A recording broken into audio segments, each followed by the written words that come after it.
You clicked on this video for one reason, and trust me, you're going to get exactly that. Not the loud, explosive returns filled with goosebumps and unforgettable cheers, but the ones that felt off, uncomfortable, and in some cases, genuinely heartbreaking to watch. The kind of comebacks where something just didn't feel right from the moment the music hit. The kind where instead of celebrating, you almost felt bad for what you were seeing. Because in WWE, not every return is a triumph. Sometimes it's a reminder that time moves on and not everyone can come back the way we remember them. There's always this expectation when a familiar name returns. Fans imagine that spark coming back instantly, that connection lighting up the arena like it never left. But reality doesn't always cooperate with that idea. Sometimes the reaction isn't there, sometimes the performance isn't there, and sometimes everything just falls flat in a way that's impossible to ignore. That's what we're diving into today, the saddest returns in WWE history, where things didn't just go wrong, they left a lasting sense of disappointment. Starting things off, Vader's return in 2005 felt like it should have worked. When you think about what he used to be, it makes perfect sense why WWE would bring him back. He wasn't just another name, he was a force. Everything about him was built around impact, power, and that overwhelming presence that made him feel dangerous every second he was in the ring. In an era that leaned heavily into aggression and intensity, someone like Vader should have fit right back in without any problem. But what happened instead told a completely different story. On that Halloween episode of Raw, when it was revealed he'd be part of Jonathan Coachman's corner heading into Taboo Tuesday, there was a brief moment where fans didn't know what to expect. That curiosity didn't last long. The second Vader actually appeared, it became clear that something wasn't right. He didn't move like the Vader people remembered. His timing felt off. His strikes didn't land the same way, and there were visible mistakes that made everything feel awkward rather than intimidating. Even something as simple as stepping down from the apron turned into an uncomfortable moment when he stumbled in full view of the crowd. By the time the pay-per-view came around, things hadn't improved. He looked slow, worn out, and far removed from the dominant figure he once was, and that's what made it difficult to watch. It wasn't about disrespect or fans turning on him. It was about seeing someone who once felt unstoppable, struggling to keep up. WWE didn't continue with him after that, and he quietly disappeared again. Looking back now, especially knowing how his life ended years later, that return feels less like a missed opportunity and more like a reminder that even the most powerful figures in wrestling can't escape time. Then there's Carlito, whose situation felt different but just as disappointing. When he and Primo split in 2010, it seemed like the perfect chance for Carlito to stand out again. He had everything you'd want in a single star: charisma, a unique personality, and a presence that made him easy to remember. There was always that sense that he could be more if given the right direction. Instead, WWE pulled him off television for a while, which made it seem like they were planning something meaningful for his return. That kind of absence usually builds anticipation. Fans start wondering what's changed, what's coming next. So when he finally came back in November, the setup was there for a strong moment. John Cena was in the ring calling out Sheamus, and it felt like a familiar confrontation was about to play out. But then, Carlito walked out instead.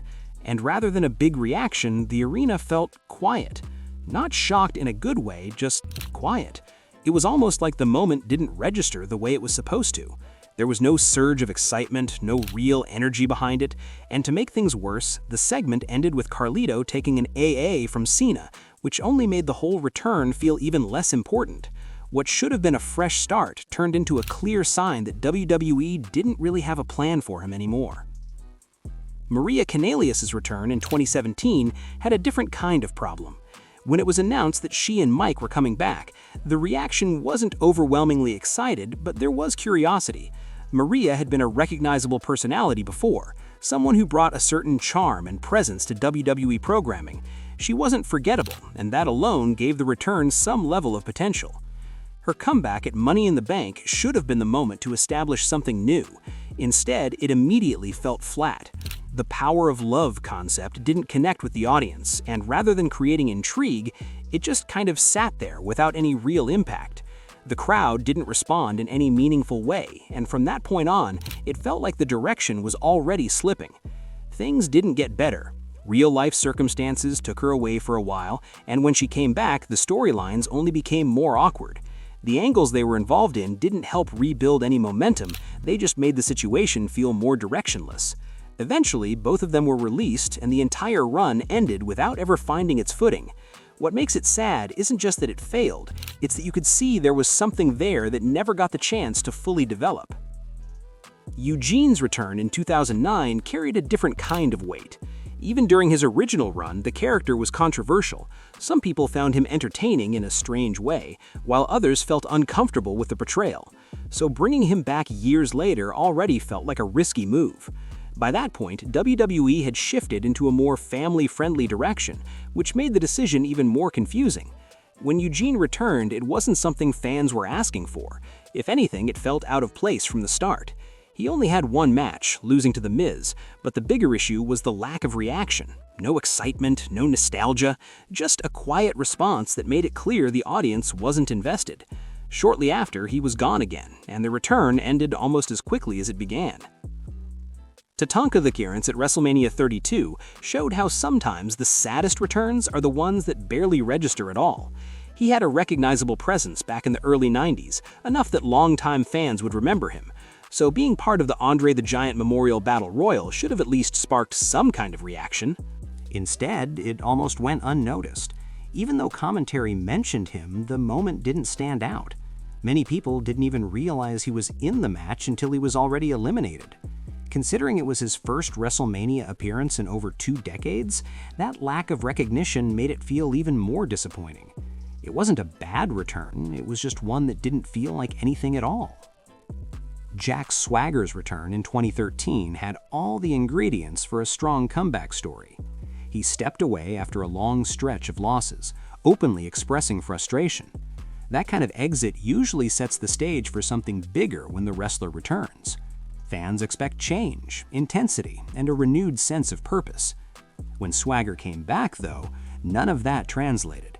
He simply walked in, demanded a spot in the Elimination Chamber match, and the crowd barely reacted. There was no energy behind it, no sense that this was a former world champion making a statement. It just felt like another segment passing by without impact, and that's what made it so disappointing.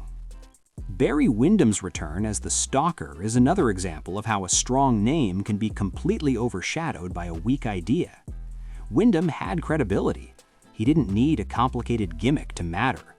But instead of presenting him as himself, WWE gave him a character that felt unclear and disconnected. The gimmick didn't resonate with fans, and it didn't give him any real direction. People didn't know how to react to it, and as a result, it never gained momentum. It quickly faded away, leaving behind the feeling that a respected name had been wasted in a role that never made sense. Jake Roberts' return in 2005 started with a positive reaction.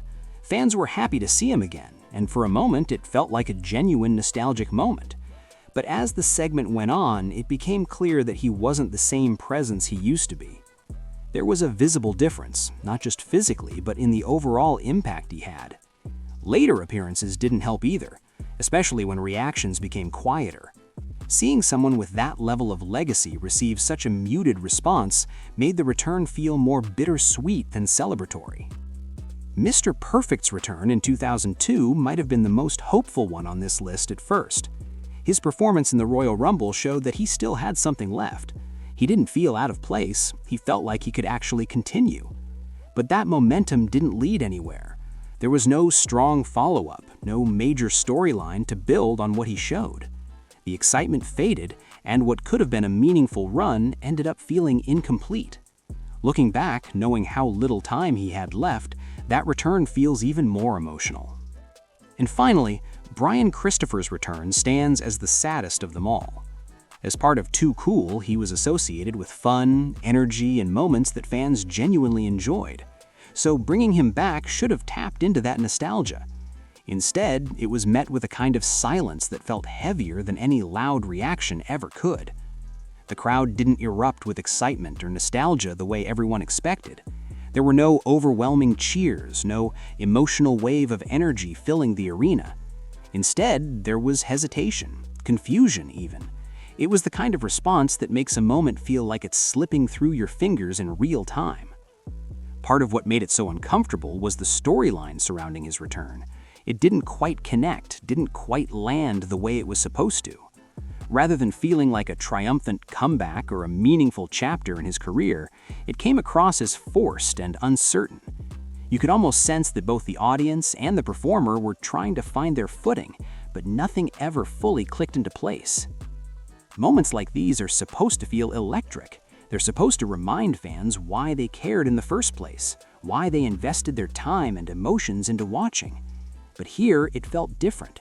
It felt like something was missing, like the connection had faded, replaced by an uneasy tension that no one quite knew how to respond to.